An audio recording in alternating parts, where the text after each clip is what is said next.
Bersama saya di studio Metro TV pemirsa telah hadir 4 orang narasumber dan juga seorang narasumber yang bergabung lewat saluran telekonferensi. Saya akan menyapa dulu Menteri Koperasi Republik Indonesia Budi Aris Setiadi. Pak Budi, selamat malam.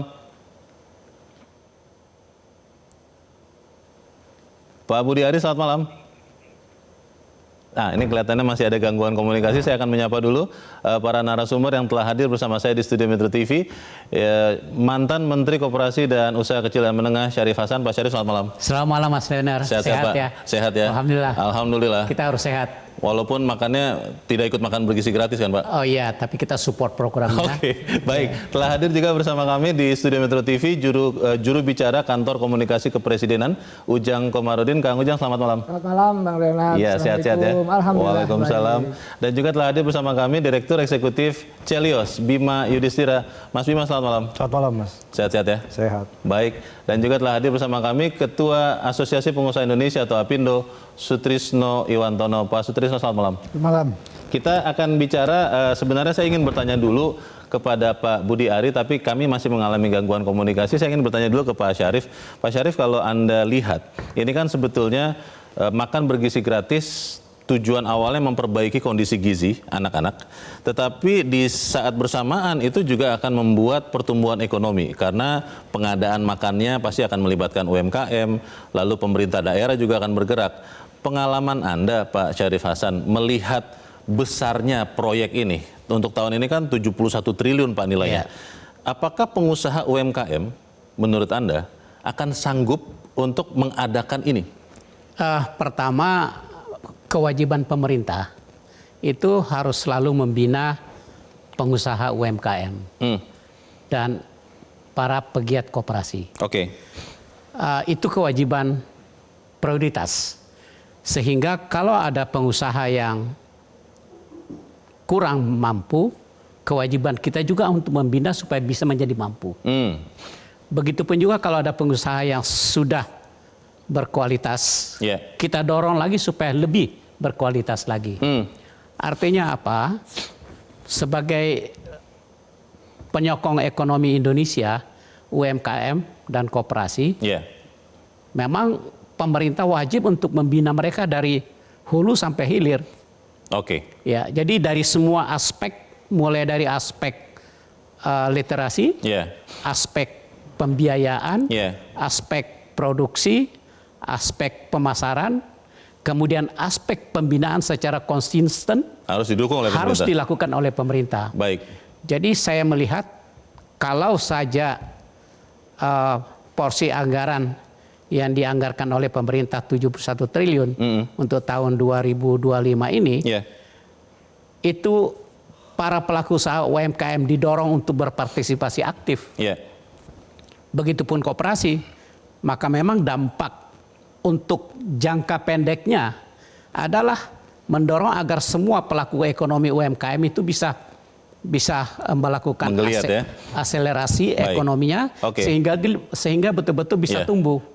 Bayangkan pelaku usaha UMKM itu di Indonesia itu hampir mencapai kurang lebih sekitar 70 jutaan. Baik, kita akan bertanya dulu Pak Syarif kepada Pak Budi Ari yang saat ini sudah bergabung lewat saluran telekonferensi. Pak Budi, sampai sekarang Pak, sudah berapa banyak koperasi dan UMKM yang terlibat di program makan bergizi gratis ini Pak Budi? Pak Budi? Wah, ini kelihatannya mungkin karena program makan bergizi gratis baru berjalan 2 hari. Jangan-jangan kemudian ada... Oh, Pak Budi mendengar kami Pak? Halo? Kelihatannya sinyalnya agak kurang bagus ya. Terdengar tapi mungkin bandwidth. Ya, silakan Pak. Terdengar Pak Budi, silakan Pak.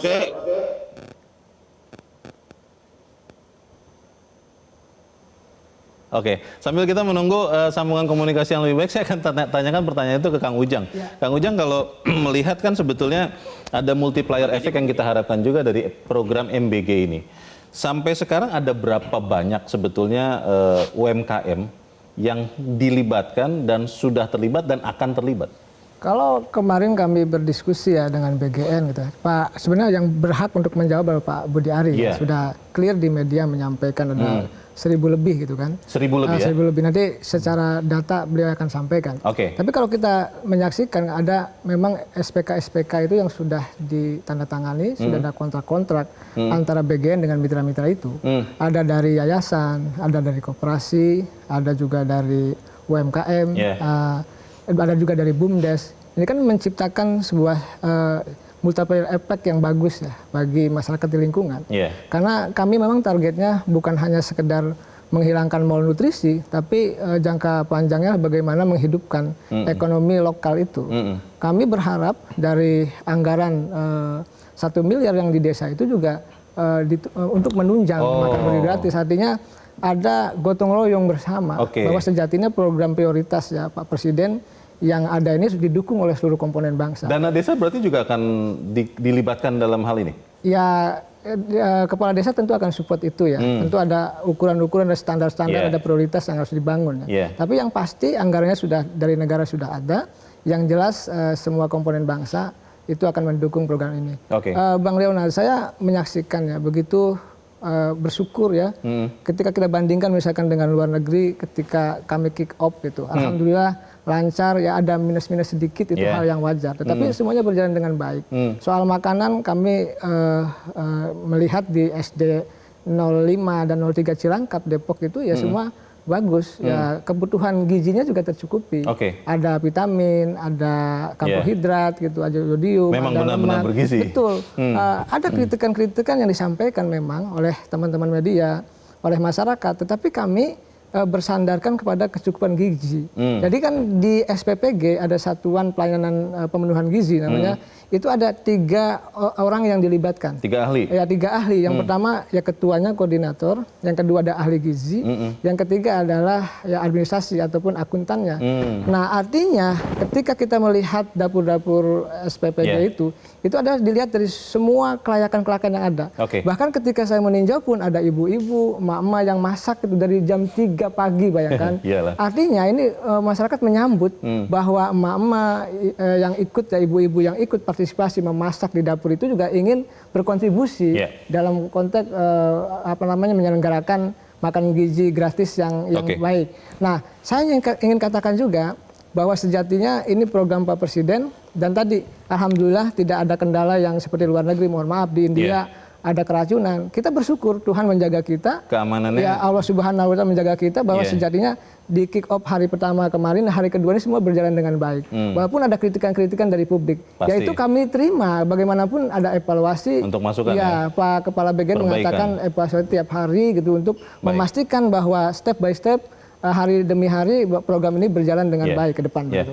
Pak Sutrisno, ini informasi yang kita dapat dalam program makan bergizi gratis ini, Pak, ada sekitar 13.000 pengusaha yang sudah daftar menurut Menteri Koperasi. Ini mohon maaf karena kita belum bisa tersambung secara komunikasi dengan Menteri Koperasi. Di dalam 13.000 itu ada asosiasi, ada peserta atau anggota Apindo yang juga sudah terlibat di dalam pengadaan MBG ini, atau seperti apa Pak Sutrisno? Saya kira begini ya, program ini memang sebaiknya diperuntukkan bagi usaha kecil, usaha menengah, dan koperasi gitu ya. Dan tentu anggota-anggota di Apindo lebih banyak yang besar ya.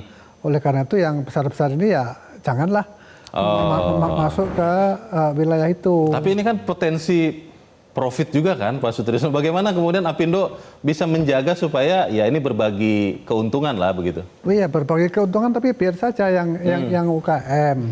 Tetapi anggota-anggota Apindo ya terutama yang besar-besar itu bisa berkontribusi untuk bisa ikut misalnya ya menyiapkan agar UKM-UKM itu bisa melakukan manajemen yang bagus di dalam pengelolaan ini. Kita punya banyak program pembinaan UKM. Nah di sana misalnya masalah manajemennya, nah mungkin nanti masalah kebersihannya dan sebagainya. Jadi Apindo nanti akan bergerak di pembinaan itu ya, bukan anggota Apindo yang pengusaha-pengusaha besar ini ikut mengerjakan juga tidak ya? Yang besar-besar janganlah masuk ke sini. Anggota kita juga ada yang kecil ya, tapi yang kecil-kecil itu yang karena kita tahu ya namanya kelas menengah di kita itu kan mengalami penurunan yang luar biasa ya. Nah ini kasihlah kesempatan mereka untuk bisa bangkit lagi, ya kan? Hanya saja memang terus terang angka 10.000 itu kan apakah ya pertama tadi sudah dijawab gizinya bisa dijamin, tapi itu ya tentu nilai Rp10.000 per porsi itu maksud Anda? Nah, itu kan nanti dikasihkan UKM, jangan sampai kemudian UKM itu malah buntung akibat dari kecilnya itu kan. Nah, ini harus dijamin nanti pengawasannya ya Kang Ujang, jangan sampai ada pemotongan-pemotongan. Karena seringkali program-program pemerintah itu ya bagus di atas, tapi begitu sampai ke bawah, potong-potong sampai 30%. Kalau 30% kan cuma 7.000 misalnya kan. Dapat apa nah, gitu 7.000 itu terus gizinya kayak apa gitu ya. Teorinya mungkin bagus ya. Terus kemudian UKM-nya nanti jangan-jangan malah buntung gitu kan.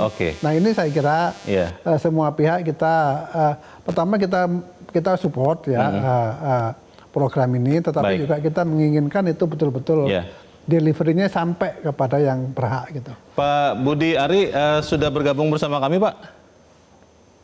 Ya, selamat malam. Suara saya terdengar jelas, Mas? Selamat malam, sudah jelas, Pak. Tadi kita sudah membicarakan sebagian, Pak, tentang makan bergizi gratis ini. Yang barusan disampaikan Pak Sutrisno Iwantono adalah bagaimana memastikan nilai bisnis atau misalnya rupiah per porsi tadi 10.000 untuk MBG ini tetap aman supaya UMKM yang mengerjakannya jangan sampai buntung. Anda sebagai Menteri Koperasi melihatnya seperti apa nih Pak Budi supaya kemudian koperasi dan UMKM yang ikut menjadi penyedia makanannya tetap bisa berbisnis dengan profit meskipun itu juga adalah bagi layanan masyarakat. Bagaimana Pak Budi? Begini, program MBG ini kan punya 4 tujuan strategis. Yang pertama menurunkan angka stunting, yang kedua menyehatkan anak-anak, yang ketiga mengentaskan kemiskinan, dan yang keempat adalah menggerakkan ekonomi masyarakat. Jadi 4 tujuan besar ini dirangkai dalam satu program yang namanya makan bergizi gratis. Nah, kembali ke soal tadi, soal tentang angka keuntungan, kita harus pakai horizonnya supply chain di desa. Kita sering turun ke desa, di mana harga beli ke petani misalnya wortel Rp1.000 nyampe di pasar 2.500.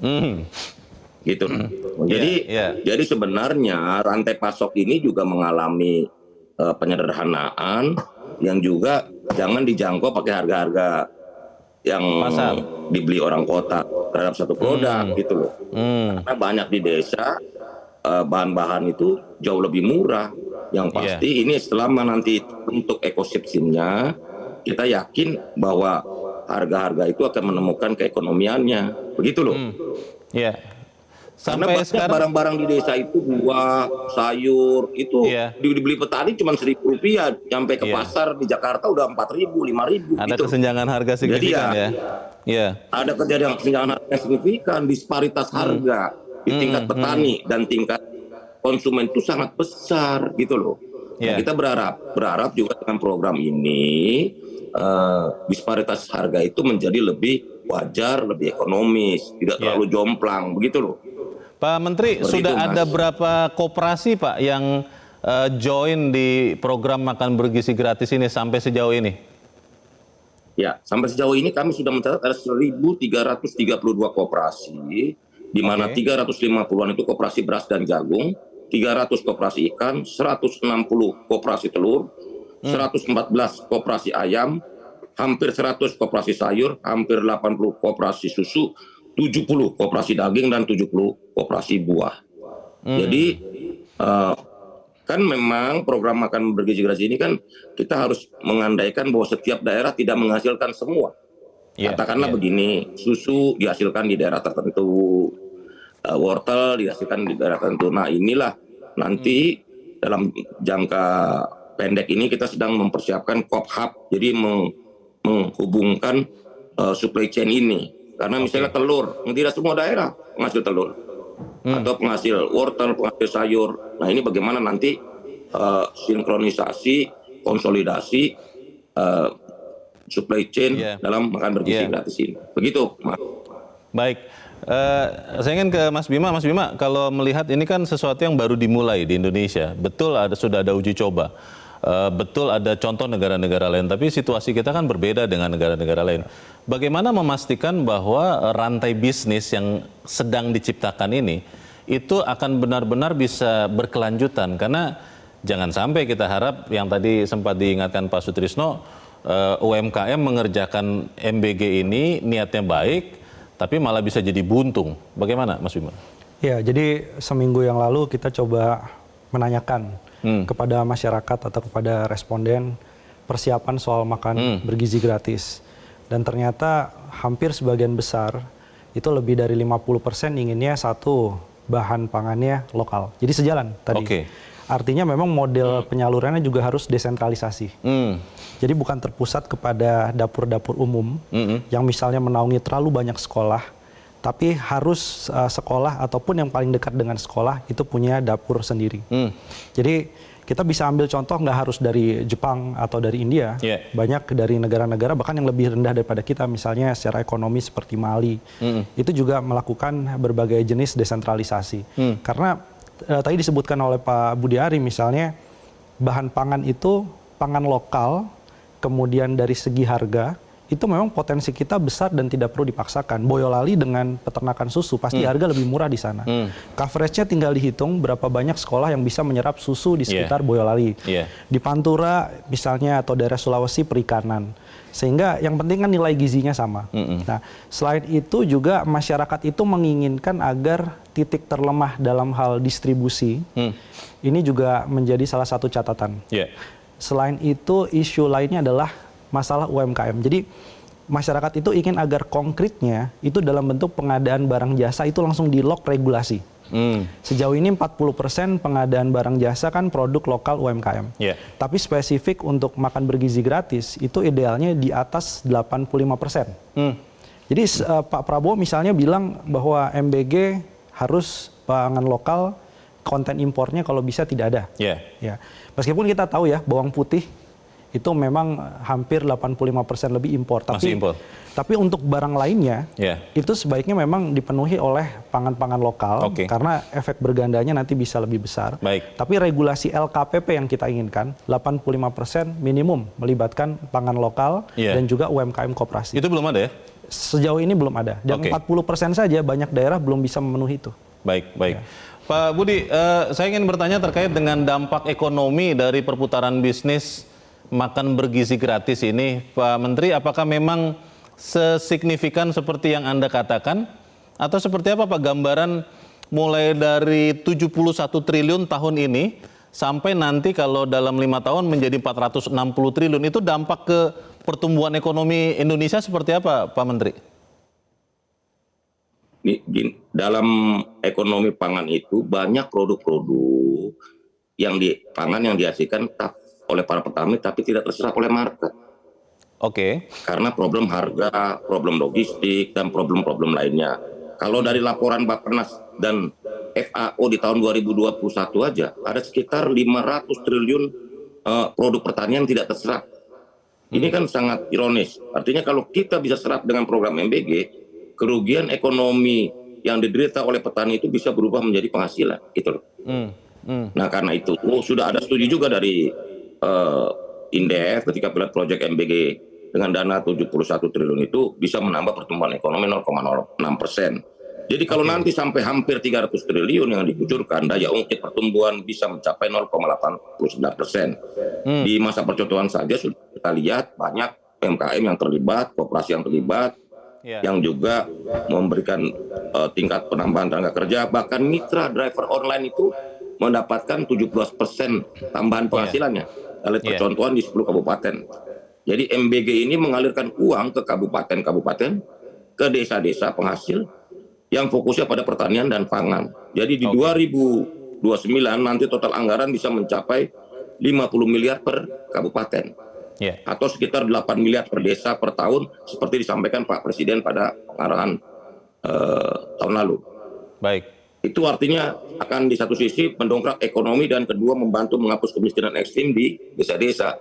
Jadi ini program bisa menggerakkan ekonomi masyarakat bawah. Begitu. Baik, ini sesuatu yang sangat menarik, tapi pertanyaan besarnya adalah bagaimana kemudian kita bisa memastikan program ini menjadi lebih baik. Lalu bagaimana kita bisa memastikan program ini berkelanjutan dan berdampak kepada ekonomi.